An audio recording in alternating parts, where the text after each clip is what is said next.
कांग्रेस नेता राहुल गांधी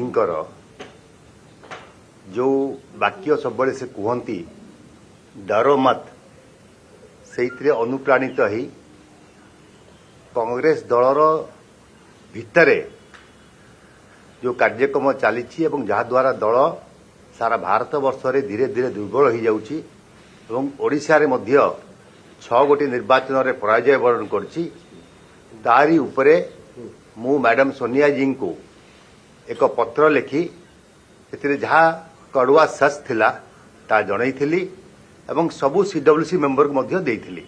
परवर्ती अवस्था रे ता प्रेस रे प्रकट हैला।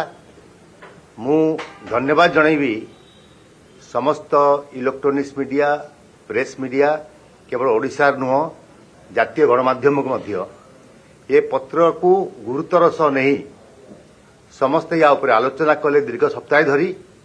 तेणु मोर जो कांग्रेस दलर विचारधारा कांग्रेस दल को सुधारिया उद्यम थिला ता सर्वोच्च नेतृत्व पाखे पहुंची आलोचना परिसरभुक्त होईची। तेणु मु सेतिरे खुशी अच्छी जे परवर्ती अवस्था रे कांग्रेस या उपर निश्चित कार्य ग्रहण करिवो।